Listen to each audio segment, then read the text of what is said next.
네, 반갑습니다. 축복합니다. 그리고 우리 옆에 또 앞뒤로 같이 한번 인사해 주시고요. 눈웃음 보내주십시오. 물론 또 부부가 계시면 하트도 보내주세요.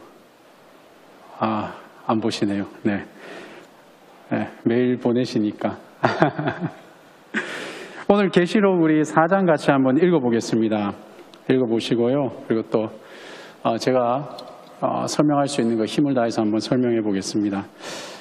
오늘 계시록 4장 다 펴셨죠?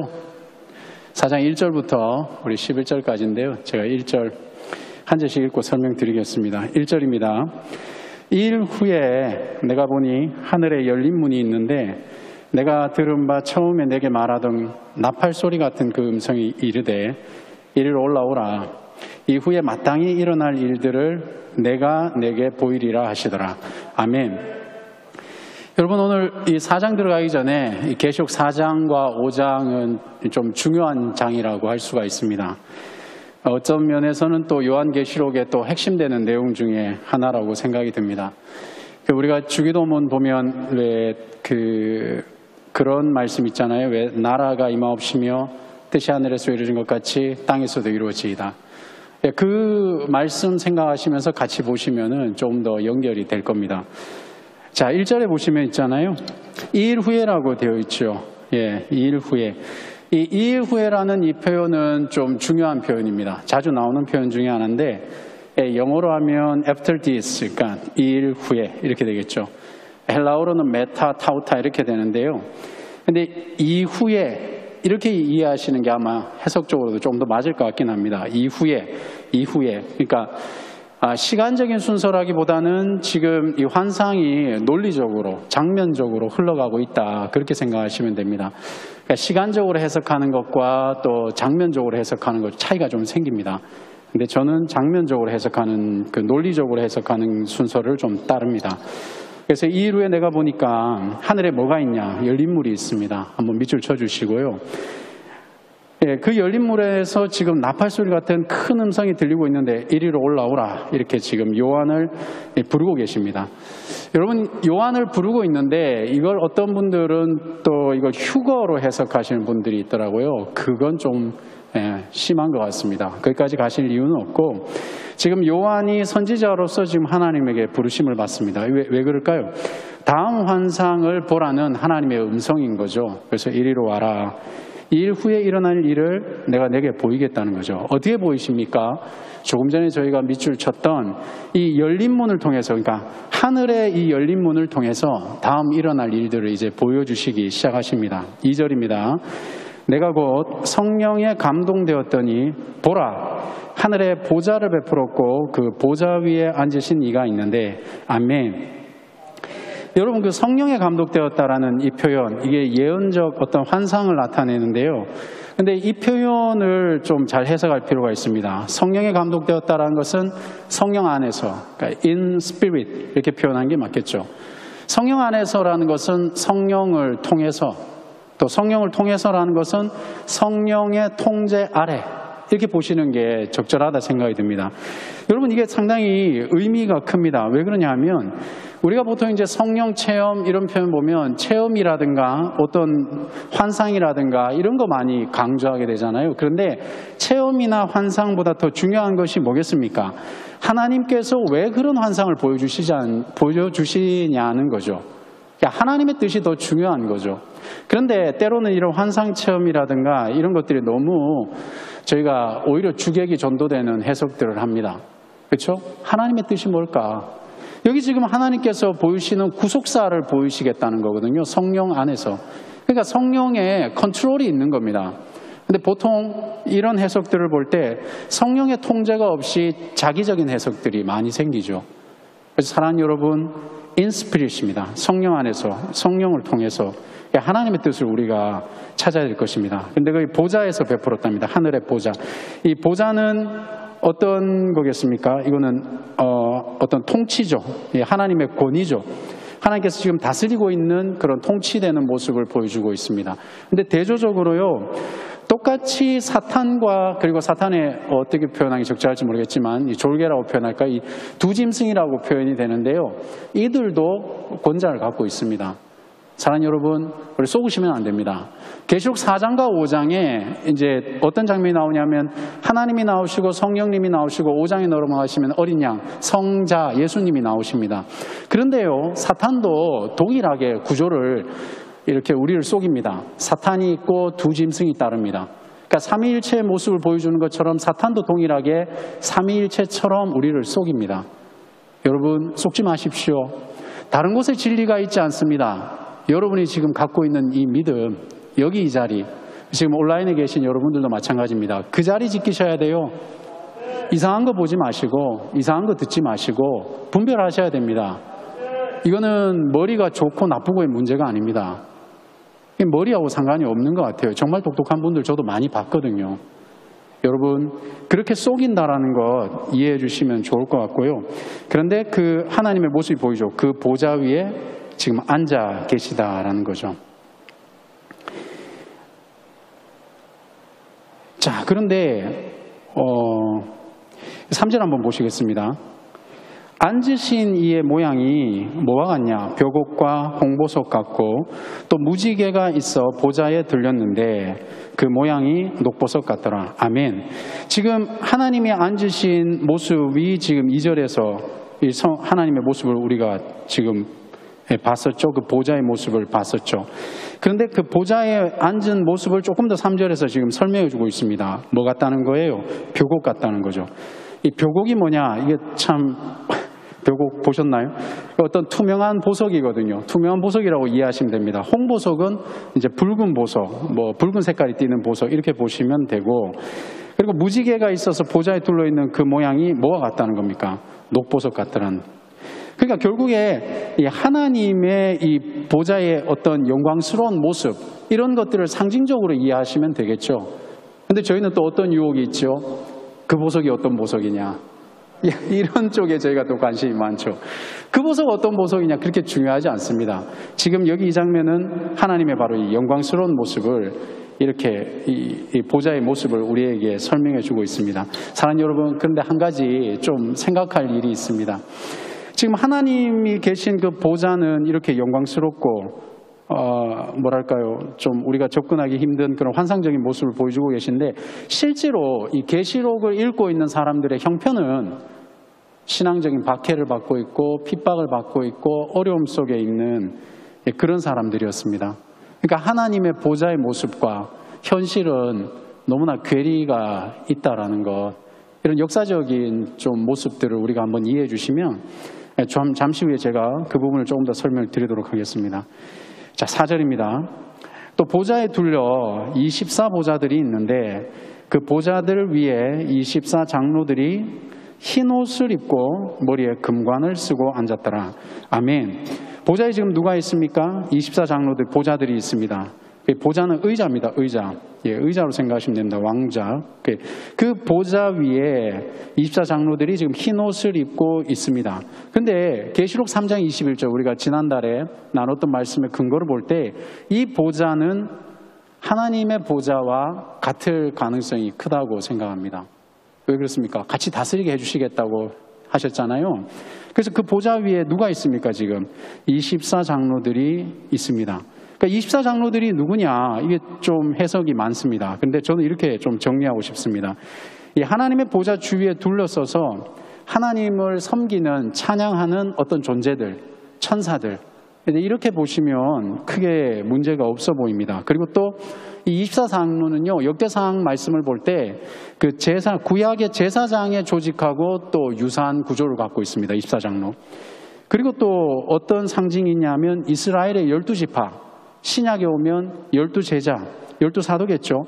그러니까 결국에 구약과 신약의 하나님의 백성들, 24장로가 상징하는 의미들은 바로 그렇게 하나님의 백성들, 이렇게 보시면 되겠죠. 그 백성들이 뭘 입고 있습니까? 흰 옷을 입고 있습니다. 정결한 옷이죠. 어떻게 정결합니까? 우리가 주의 보혈로 정결해지죠. 그러니까 그렇게 입은 사람들이 뭘 갖고 있습니까? 지금 금관을 쓰고 있습니다. 금관이 뭡니까? 왕의 신분이고 왕의 권위죠. 그걸 지금 24장로들이 쓰고 있는 겁니다. 자, 5절입니다. 보좌로부터 번개와 음성과 우레소리가 나고 보좌 앞에 켠 등불 7이 있으니 이는 하나님의 7영이라. 아멘. 여러분 지금 번개와 음성과 우레소리가 어디로부터 나오고 있습니까? 보좌로부터 나오고 있습니다. 이게 무슨 의미일까요? 그러니까 결국에 하늘의 뜻, 그러니까 하나님의 뜻이 결정되고 선포되는 곳은 어디입니까? 보좌입니다. 보좌. 하늘에서 하나님의 뜻이 선포되어지는 거죠. 그렇죠? 그래서 그 보좌로부터 뭐가 나오는 겁니까? 번개와 음성과 우레소리. 이거는 우리가 출애굽기를 좀 읽어보시면 이해가 됩니다. 출애굽기를 읽어보시면요, 하나님, 이게 조금 어려운 표현으로 신해산 현현, 하나님 현현, 신현현 뭐 이런 식의 표현을 쓰는데 그냥 쉽게 생각하면 하나님이 나타나실 때, 그렇죠? 마치 뭐 지진이 일어나는 것 같고 그렇게 임하시거든요. 근데 그런 모습이 지금 번개와 음성과 우레소리 그런 거하고 맥을 비슷하게 지금 하나님이 지금 현현하고 계신 상태죠. 그리고 또 이렇게 음성이 나거나 번개가 치고 이럴 때는 시편 18편 같은 경우에는 하나님의 심판과 비슷한 장면으로 연결이 됩니다. 그러니 지금 우리가 번개와 음성과 우레소리 이 장면을 볼 때에 지금 하나님이 나타나고 계시고 또 이것은 우리가 또 심판과 연결해서 생각해 볼 수가 있겠죠. 그래서 보좌 앞에서 켠 7등불이 있다는 거예요. 우레소리가 나고 있는데 여러분 이 7등불은 조금 우리가 구약의 배경이 필요합니다. 스가랴서에 보면요 4장 2절 말씀이 배경이 되는데 이 바벨론에서 포로로 돌아온 사람들이 성전을 다시 재건하기 시작합니다. 근데 유명한 말씀이 있잖아요. 나의 힘으로 되지 아니하고 나의 능으로 되지 아니하고 오직 여호와의 영으로 된다 그러잖아요. 그러니까 이 하나님의 신, 그러니까 이 하나님의 능력을 입어서 건축을 했던 것처럼 지금 오늘 이 장면에서도 성령을 힘입어서 조금 전에 제가 설명드렸던 지금 성도들의 상태는 핍박과 어려움을 받고 있는 상태인데 그 성령의 능력을 힘입어서 지금 고난의 삶을 이겨갈 수 있는 그런 어떤 상징적인 모습이죠. 그래서 그 7등불 7이 있는데 이것이 누구라는 겁니까? 하나님의 7영이라는 거죠. 하나님의 7영이 뭡니까? 성령의 완전한 사역인 겁니다. 지금 우리는 5절에서 성령님을 만났고 2절에서 지금 하나님의 임재하신 것을 우리가 지금 본문상에서 확인할 수가 있습니다. 성부, 성령, 이제 5장으로 넘어가면 성자 예수님을 만나게 되는 거죠. 여러분 이렇게 성부, 성자, 성령이 지금 계시록 4장과 5장에서 저희가 지금 확인할 수가 있습니다. 6절입니다.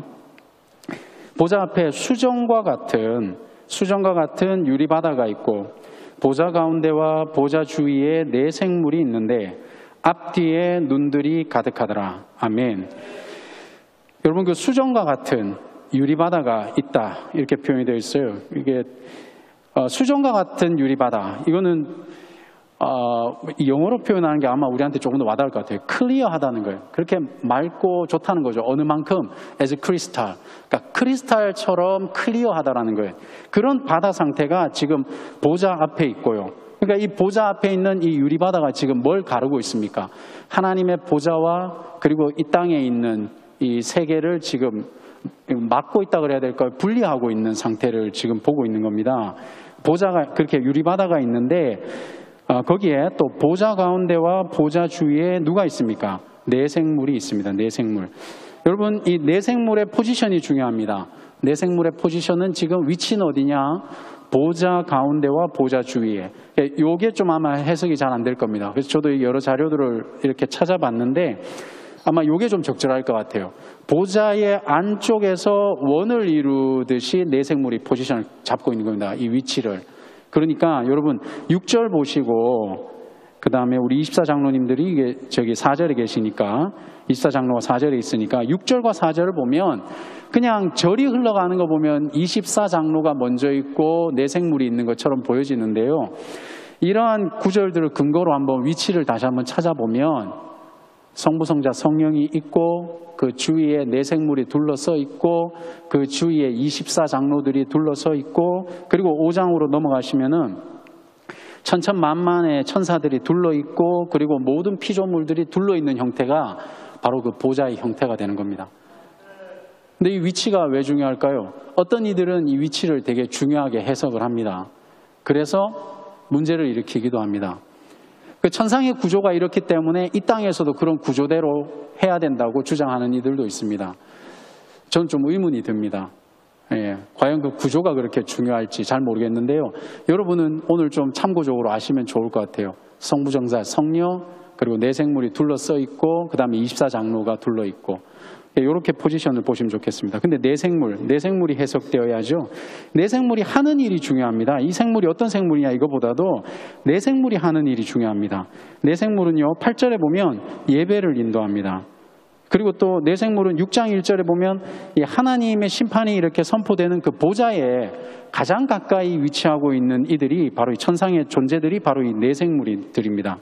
여러분, 내생물은 하나님 보좌 가장 가까이에서 하나님을 예배하는 일을 했습니다. 이 생물들이 왜 하나님의 보좌 근처에서 예배하는 일을 했을까? 이게 중요합니다. 오늘 7절입니다. 그 첫째 생물은 사자 같고 그 둘째 생물은 송아지 같고 그 셋째 생물은 얼굴이 사람 같고 그 넷째 생물은 날아가는 독수리 같은데 아멘. 여러분 여기 사자 밑줄 한번 쳐보세요. 사자, 송아지, 사람 그리고 독수리 이렇게 되어 있죠. 그래서 이제 뭐 사자가 누구다 뭐 이렇게 해석하는 부분들도 있는데요. 저는 그냥 이렇게 하면 좋을 것 같아요. 피조물의 상징이다 이렇게 보시면 좋을 것 같아요. 사자가 누구다, 뭐가 누구다 이런 부분에 너무 빠지지 마시고요. 피조물의 한 형태인 거죠. 사랑하는 여러분, 제가 여러 번 반복해서 말씀드립니다. 피조물이 주인공이 아닙니다. 우리는 하나님의 뜻, 그렇죠? 하나님의 계획, 여기에 우리의 포커스가 맞춰져야 됩니다. 그래서 이 피조물을 상징한다고 보시면 되는데 이게 몇 명입니까? 몇 개입니까? 4개죠. 4생명. 그래서 우리가 계시록 초반부에 동서남북, 사방 이거는 이 계시록에서 모든 이런 의미가 있다는 말씀을 아마 드렸을 거예요. 그러니까 내생물이라는 것은 모든 생물, 모든 피조물 이런 개념으로 받아들이시면 크게 문제가 없을 것 같아요. 그렇게 창조된 모든 생물을 대표하는 것이 바로 이 내생물입니다. 그런데 내생물이 뭘 하고 있습니까? 9절, 10절에 보시면 하나님을 예배하고 있습니다. 그러니까 내생물의 존재 이유는 이게 핵심입니다. 하나님의 영광을 선포하기 위해서 존재하고 있습니다. 사랑하는 여러분, 천상에 있는 그 존재들이 하는 일이 우리가 볼 때 어쩌면 여기에 있는 앉아 계신 분 중에 어떤 분은 아 이거 재미없겠는데 이렇게 느끼실 만큼 아니 천국 가서 예배만 드려야 돼? 이렇게 느껴질 만큼 이들이 하는 역할이 있다는 거예요. 예배하더라. 하나님을 찬양하더라는 겁니다. 왜 할까요? 이게 중요합니다. 이제 생각하고 따라오셔야 됩니다. 왜 이들은 24장로도 그렇고 내생물도 그렇고 왜 이들은 보좌 근처에서 왜 찬양만 드릴까? 8절입니다. 내생물은 각각 6날개를 가졌고 그 안과 주위에는 눈들이 가득하더라. 그들이 밤낮 쉬지 않고 이르기를 거룩하다 거룩하다 거룩하다. 주 하나님 곧 전능하신 이여 전에도 계셨고 이제도 계시고 장차 오실 이시라. 아멘. 사랑하는 여러분, 이사야 6장 2절에 보시면 6날개가 나오는데요. 그 2날개로 각각 눈을 가리고 2날개로 각각 발을 가리고 그리고 2날개로 날아가는데 그러한 형태처럼 지금 6날개를 그걸 스랍이라고 표현하는데 그 스랍들이 6날개를 가지고 있거든요. 그런 형태로 이렇게 6날개를 보여주고 있습니다. 근데 여기 그들이라고 되어 있죠. 이 그들이 누굽니까? 6날개죠. 6날개를 갖고 있는 내생물이죠. 그들이. 그러니까 내생물이 뭘 하고 있습니까? 밤낮 쉬지 않고 이르기를. 그러니까 밤낮 쉬지 않고 뭐 하고 있다는 거죠? 밤낮 쉬지 않고 하나님 앞에 찬양을 드리고 있다는 겁니다. 뭐라고요? 거룩하다, 거룩하다, 거룩하다. 천사들이 하는 일은 하나님의 이 거룩하심을 찬양하고 있는 겁니다. 이게 천사들이 하고 있는 일입니다. 그런데 그 거룩하신 하나님의 성품이라 그래야 할까요? 성격이라 그래야 될까요? 특징이 나옵니다. 주 하나님 곧 전능하신 이여 밑줄 한번 쳐보세요. 정말 중요합니다. 전에도 계셨고 이제도 계시고 장차 오실 이시라. 아멘. 사랑하는 여러분, 출애굽기 3장 14절에 보면 모세를 부르신 하나님께서 너는 나를 보내신 이를 뭐라고 부를까요? 그러니까 하나님이 스스로를 이렇게 표현하십니다. 나는 스스로 있는 자니라. 예. 이 말이 여러분들이 알고 있는 여호와입니다. 여호와. 예흐예 아셰르 예흐예. 원래 이게 그 원래 문장인데 이것이 동사형으로 바뀌었다가 다시 명사형으로 바뀐 게 여러분들이 알고 있는 여호와입니다. 그 여호와는 전에도 계셨고 지금도 계시고 앞으로도 계신 하나님의 특징입니다. 사랑하는 여러분, 이 하나님은 과거에만 신실하셨던 분이 아니라 지금도 신실하십니다. 그리고 그 여호와 하나님은 여러분의 삶에 있어서, 우리의 삶에 있어서 앞으로도 신실하실 분일 겁니다. 그런데 현실은 어떻습니까? 천상은 마치 딴 세상 같아요. 지금 내가 발을 내딛고 있는 이 세상은 도미티안 황제, 그때 당시 배경은 로마의 도미티안 황제로 보여지는데, 지금 내가 발을 딛고 있는 이 세상은 목숨이 위협받고 살기 팍팍하고 쉽지 않은 세상입니다. 그런데 열린 문을 통해서 본 그 세상은 딴 세상 같은 거예요. 하나님이 통치하시는 거기는 정말 우리가 생각할 때 너무 좋은 곳이죠. 완벽한 모습이 보여지고 있는 거예요. 사랑하는 여러분, 여호와 하나님이십니다. 지금 우리가 내딛고 있는 이 발이, 우리가 내딛고 있는 이 발이, 우리가 딛고 있는 이 세상이 불완전해 보이고 하나님이 지금 안 계신 것 같고 그런 것 같아도 하나님은 여호와 하나님이십니다. 전에도 계셨고 지금도 계시고 앞으로도 계시고 앞일이 잘 안 보이잖아요.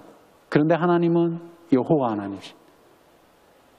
예흐예, 아셰르 예흐예. 그게 이제 I am that I am인데 이게 이제 신학자들은 이게 설명이 다 안 된다고 그러죠. 사랑하는 여러분, 하나님의 어찌됐건 저희가 그걸 다 알 수는 없지만 성품을 기억합시다. 여기 나와 있잖아요. 전에도 계셨고 이제도 계시고 장차 오실 리가 그 하나님이신 겁니다. 아멘. 9절입니다.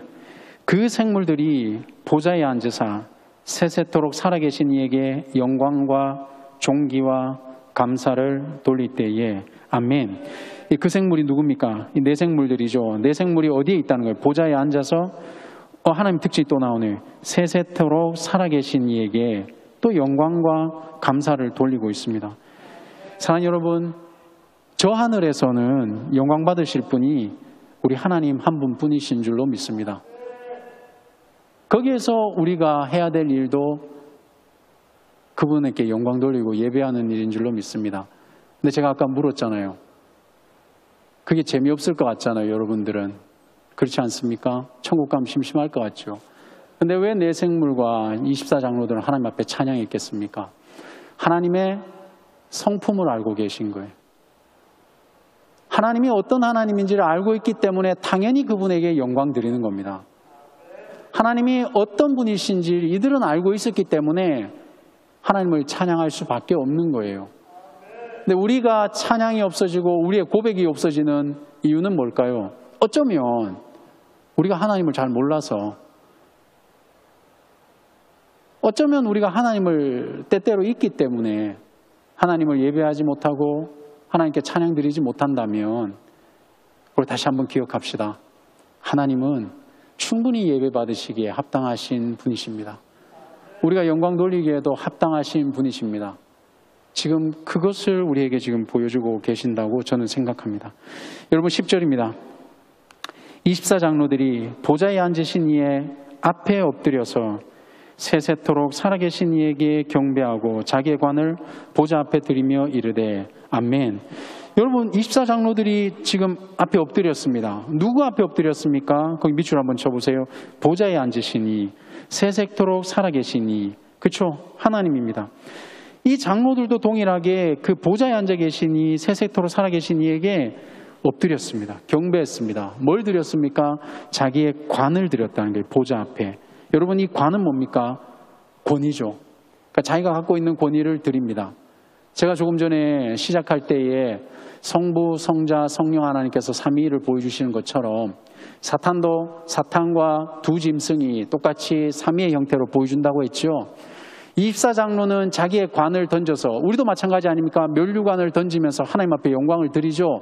그러나 사탄은 자기의 관을 벗지 않습니다. 우리를 속이고 뭐 여러 가지 일들을 할지 모르겠지만 그들은 자기의 관을 벗지 않습니다. 하나님 앞에 영광 드리지 않습니다. 이게 결정적인 차이점인 거예요. 24장로들이 뭐 하고 있습니까? 하나님의 권위 앞에 자신의 권위를 올려드리는 거예요. 역사적으로 보면 이건 주종관계의 확실한 모습을 보여주는 겁니다. 어떤 굴복당한 나라의 그 수장이 자기를 굴복한 나라에게 왕자를 벗어버리는 모습과 비슷한 거죠. 그렇게 해서 이게 권위를 내려놓는 겁니다. 관을 내려놓는 거죠. 사랑하는 여러분, 우리가 이런 모습들을 볼 때 지금 이 땅에서 살아가는 모습은 때로는 좀 모순적으로 느껴지고 때로는 좀 어떻게 표현할까요? 어쩌면 이 세상이 빨리 끝나고 천국이 왔으면 좋겠다 이런 생각을 가진 사람도 있을 수 있다고 생각을 합니다. 그런데요, 그 말은 저도 똑같이 그런 생각하는 사람이니까 그런데 그 말은 맞습니다. 맞지만 생각할 지점이 좀 있습니다. 사랑하는 여러분, 때로는 우리가 삶을 살아가고 하나님 뜻을 이 땅에서 이루어 갈 때에 수고하고 애쓰고 노력고 텁텁할 때 그때 우리는 실제로 주님 나라 빨리 오시는 것도 중요하지만 오늘 제가 책을 하나 좀 소개해드리겠습니다. 이 바벨론에서 그리스도인으로 살기라는 책이 있거든요. 이 책에 보면 이 3장쯤에 이런 내용이 나옵니다. 세상에 맞설 용기를 얻으려면 소망으로 무장하라. 전 너무 이 문구가 와닿았습니다.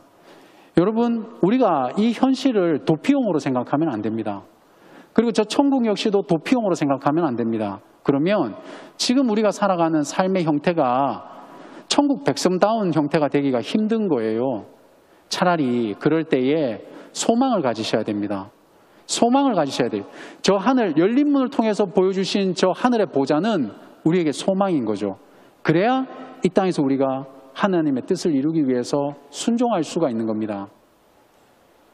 그러니까 주변에 보면 핍박받고 힘들고 이런 환경 속에 있는 이 계시록을 읽어야 되는 독자들은 저 천국을 향해서 빨리, 바울도 똑같은 고백했지 않습니까? 그렇죠? 그냥 이 땅을 벗어나면 제일 편하죠. 그러나 하나님이 주신 미션이 있지 않습니까? 그래서 우리는 저 천국 열린 문을 통해서 보여진 성전을 바라보며 하나님의 보좌를 바라보며 소망을 가져야 돼. 그게 우리가 지금 살아가야 될 삶의 태도가 아닐까. 그런 생각을 저는 이 10절을 묵상하면서 좀 했었습니다. 11절입니다. 마지막이네요. 우리 주 하나님이여, 영광과 존귀와 권능을 받으시는 것이 합당하오니 주께서 만물을 지으신지라 만물이 주의 뜻대로 있었고 또 지으심을 받았나이다 하더라. 아멘. 여러분, 그 영광과 존귀와 권능을 받으시는 것이 합당하다 이렇게 되어 있는데 지금 4장에서는 하나님에게 영광과 존귀를 돌립니다. 그런데 5장으로 넘어가면 11절 이하의 어린 양에게 영광을 돌립니다. 그렇죠? 그게 합당하다는 거예요. 합당하다. 이 24장로 역시 누구에게, 하나님에게 뭐 하고 있습니까? 찬양을 올려드리고 있죠. 왜 그렇습니까? 그 이유가 뒤에 있습니다. 주께서 만물을 지으셨기 때문에. 조금 전에 우리는 신실하신 하나님을 봤습니다. 지금은 창조주 되신 하나님을 보고 있죠. 그분은 전능하시고 창조주이시기 때문에 당연히 24장로는 그분에게 지금 영광을 드리고 예배를 드리는 겁니다. 그럼 우리도 동일하지 않겠습니까? 우리에게 다른 이유가 없습니다. 하나님이 창조주시고 그분이 주권자 되시고 그분이 우리를 이끌어주시는 그 주인 되시기 때문에 당연히 우리는 그분에게 예배드리고 찬양 드려야 되는 겁니다. 하나님이 어떤 분이신지를 우리가 알아야 됩니다. 야, 예배 가자. 야, 코로나인데 예배 가자. 그렇게 있으면 안 돼. 이런 권면도 너무 중요하지만 신자라 함은 하나님이 누군지 알아야 되는 거죠. 우리가 믿는 그분이 어떤 분인지 알아야 됩니다. 그래야지만이 어떤 역경과 어떤 어려움이 있더라도 하나님 앞에 나갈 수 있지 않겠습니까? 우리가 설득하는 건 한계가 있잖아요. 그렇죠? 우리가 전도하는 것도 한계가 있습니다. 우리가 다시 한번 하나님을 바르게 합시다. 하나님은 창조주십니다. 하나님은 또 전능하신 이십니다. 이 하나님을 우리가 바르게 안다면 우리 역시도 이렇게 이 내생물처럼 24장로들처럼 예배하고 찬양하지 않을까, 저는 그런 생각을 좀 해봤습니다. 그러면서 만물이 주의 뜻대로 있었다는 거죠. 그래서 사랑하는 여러분, 우리가 잊지 말아야 될 존재가 있습니다. 우리는 피조물입니다. 우리가 믿는 바, 우리가 아는 바, 우리는 독자적으로 행동할 수 있는 고난이 없는 피조물입니다. 하나님의 뜻이 중요합니다. 하나님이 누군가를 아는 것이 그래서 중요합니다. 왜냐하면 그분을 알아야지 그분의 뜻대로 살 수 있지 않겠습니까?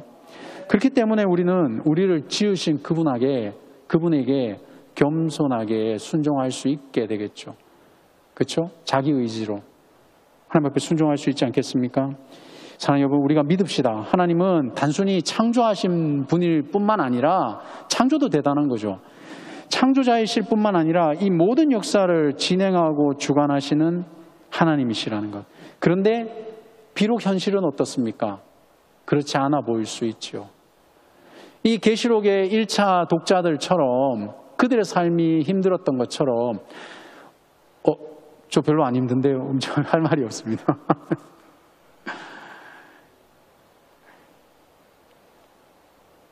비록 우리의 삶과 저 하늘에 보이는 보좌의 그 하늘 보좌의 삶이 좀 단절되어 있고 뭔가 이질감이 느껴지는 것처럼 그렇게 보일지 모르겠지만 기억하십시오. 하나님은 창조주십니다.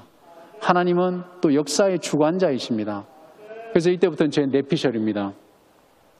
그렇다면 우리가 하나님 앞에 하나님을 인식하는 삶을 좀 살아야 되지 않겠는가. 저는 그런 생각이 좀 들었어요. 너무 우리 멋대로 마음대로 사는 게 아니라 하나님의 뜻이 뭔가, 그죠? 이거 한번 좀 물어봐야 되지 않을까. 예, 그런 생각을 조심스럽게 한번 해봤습니다. 예, 사랑하는 여러분, 오늘 말씀을 정리하겠습니다. 요한계시록 5장, 4장, 5장 조금 중요하다 그랬죠. 나라가 임하시며, 그러니까 뜻이 그 하늘에서 이루어진 것 같이 땅에서도 이루어지기를, 이런 어떤 주기도문의 어떤 실현이 이루어질 것 같은 그런 느낌, 계시록 4장과 5장의 모습입니다. 그런데 현실은 어떻습니까?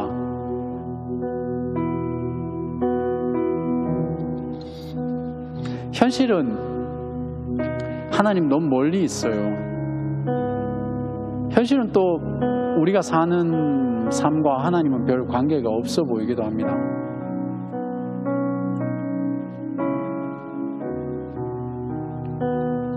그 1차적으로 저 하늘 보자만 생각해도 기쁘다. 그것도 좋죠. 저도 그렇게 생각했습니다. 저는 계시록 말씀 중에 제일 좋아하는 게 내가 네 눈물 닦아주겠다. 제가 예수님 처음 믿었을 때 그 말씀이 얼마나 위로되고 힘이 되든지 너무 좋죠. 눈물 닦아준대 이제.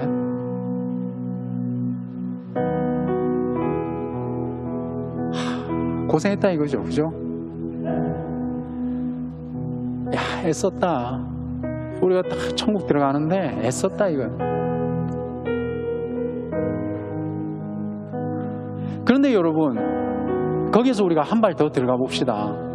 저 하늘만 생각해도 기쁘다면 우리가 그걸 기억해야 돼요. 하나님은 창조주시고 주권자라 하셨잖아요. 그렇다면 이 땅은 어떤 땅이어야 되냐? 하나님의 뜻이 이루어져야 되는 땅. 그것이 교회에게 권위가 주어져 있는 거예요. 우리에게. 그래서 우리가 해야 될 일이 뭡니까? 단순히 이 땅은 없어질 땅, 살다 죽을 땅이 아니라 여기 이 땅에서 하나님의 뜻을 이루고 하나님의 나라를 이루고, 그게 이제 우리에게 정말 위로가 되어야지 않을까. 그렇다면 이 땅을 보는 눈이 달라지는 거죠. 왜 하나님이 살아계신데 이 땅은 이렇게 자꾸 어그러지고 힘들고 이런 거. 근데 하나님 말씀하시는 거예요. 네가 가서 고쳐봐라. 네가 가서 한번 거기를 좀 이렇게 치료해봐라. 힐링해봐라. 만일 그렇다면 우리가 보는 캠퍼스, 우리가 보는 직장, 우리가 보는 가정, 우리가 보는 세상 달라지는 거죠. 사랑하는 여러분, 솔직히 우리가 아무리 애쓰고 수고해도 세상 별로 달라지지 않을 겁니다. 아무리 하나님 뜻대로 우리가 이렇게 눈물 흘리고 씨를 뿌리고 양보해도 어쩌면 더 우리를 이용하고 우리를 더 어리석게 생각하고 그럴 수도 있어요. 우리 그런 얘기 너무 많이 듣지 않았습니까? 어른들에게. 신앙도 좋지만 세상 사는 방법도 알아야 된다고. 그렇죠? 그 지혜 알아야 됩니다. 근데 그 말을 잘 이해해야 됩니다, 여러분. 하나님 뜻과 세상 사는 방법이 이분법적으로 나누어져서 살아야 된다. 이렇게 받아들이시면 곤란해요. 제가 볼 때는. 여러분, 하나님의 뜻이 저게 이상적으로 이루어졌던 것처럼 우리가 열린 문을 통해서 본 것처럼 이 땅에도 여러분의 직장의 문, 열린 문을 통해서 그 땅을 하나님의 뜻을 이룰 수 있도록 기도하고 들어가는 거고, 또 학교를 갈 때도 그 열린 문을 통해서 학교의 그 교정의 열린 문들을 통해서 하나님께서 뜻을 이루시기를 기도하며 들어가고, 우리가 힘이 부족하고 능이 부족하고 지혜가 부족하지만 우리를 통해서 하나님께서 뜻을 이루시길. 개인은 그렇게 살아야 될 것 같습니다. 그러면 공동체는요? 공동체는 어떻게 해야 될까요? 여러분, 저는 이번에 올림픽 때 여자 배구가 우리 장안의 화제 아니었습니까? 여러분, 여자 배구가 메달은 못 땄지만 우리 국민이 얼마나 성숙했습니까? 메달하고 상관없이 감격하고 막 응원했잖아요. 근데 제가 이제 이렇게 뭐 유튜브 짤을 보다가 이게 이제 계시록을 묵상하고 있었으니까 또 연결이 되는 거죠. 그 여자 배구 선수들 하나하나가 전부 다 부상투성이었던 거예요. 어떤 사람은 한쪽 허벅지가 정상적인 허벅지의 2배가 막 부을 정도로. 왜 그랬을까? 또 이제 우리가 잘 아는 그 유명 배구인은 뭐 이렇게 여기가 막 근육이 찢어졌다 그러죠. 여러분, 근육 찢어져 봤습니까? 쉽지 않습니다. 아픕니다. 많이 힘들어요. 무엇 때문에 그랬을까요? 작전 타임 시간 때 이렇게 표현합니다. 조금만 힘내보자. 후회하지 말고 해보자. 여러분, 아무리 밖에서 볼 때는 그런 짤 보면 뭐 이렇게 뭐 감동되고 감격되고 막 이럴지 모르겠지만 그 안에 그 배구 선수들의 그 감정의 오고감을 우리는 느낄 수가 없습니다. 그 배구 선수들은 느꼈을 거예요. 정말 얼마나 소중했겠어요, 한 명 한 명이. 어떤 사람은 자기 잘 드러내 보이려고 노력하는, 그러다가 지금 잘못되기도 했겠지만, 근데 어떤 사람은 팀을 위해서, 그리고 지금 같이 뛰고 있는 내 옆에 있는 사람을 위해서 한 번 더 뛰는 거예요. 공동체는요, 우리가 이 세상을 감격스럽게 살아가려면 같이 뛰어야 됩니다. 근데 옆에 사람 아프니까 한 번 더 가주는 거예요. 같이 울고 같이 아파하고. 잘 안 되죠. 저도 잘 안 됩니다. 저도 뭐 다 이해하겠습니까? 다 이해 안 됩니다. 뭐 하지도 않고 뒤에서 말만 하는 사람 제가 다 이뻐할 수 있겠습니까? 근데 회개해야죠. 저희 연약함을. 여러분, 근데 공동체는요, 개인은 잘 먹고 잘 사는데 공동체는요, 지금 내 옆에 있는 사람을 위해서 한 발 더 우리가 갈 수 있겠습니까? 그러면 거기에 감동이 있을 수 있겠죠. 제가 볼 때 공동체가 주는 가장 큰 은혜는 감동인 것 같아요. 사랑하는 여러분, 말씀을 맺겠습니다. 우리 이제 같이 찬양하시면서 결단의 기도를 올려드릴 텐데요. 천국 바라보고 살아가는 거 힘이 됩니다. 어려울 때 소망을 가지세요. 자꾸 내가 좌절하거나 낙심되고 또 이렇게 에너지가 없어가지고 이렇게 다운되고, 소망을 가지십시오. 다시 일어나십시다. 그런데요, 거기서 한 발 더 나가봅시다. 기왕이면 나 하나만을 위한 인생이 아니라 하나님의 뜻이 저게 완벽함처럼 여기에도 이루어질 수 있도록 우리가 한 발 더 내디뎌 봅시다. 그렇다면 평생 기도 제목 아닙니까? 직장을 놓고 기도하는 것. 직장이 바뀌겠어요? 직장이 바뀌겠습니까? 대학이 바뀌겠습니까? 여러분, 우리가 졸업할 때까지 기도해도 바뀌지 않습니다. 거기엔 수많은 이권이 있기 때문에 바뀌지 않습니다. 교회는 바뀌겠습니까? 여러분 죽을 때까지 기도해야 될 제목이 있는 거예요. 그러니까 우리가 죽을 때까지 수고해야 될 장소가 있죠. 그리고 공동체는요. 우리 같이 감격을 나누면 좋을 것 같아요. 옆 사람 위해서 언제 울어봤습니까? 고등학교 때 울어봤습니까? 같이 이렇게 기도할 수 있다면 얼마나 좋을까요? 그러면 그 뜻이 하늘에 이루어진 것 같이 이 땅에도 이루어지지 않을까? 제 내피셜입니다.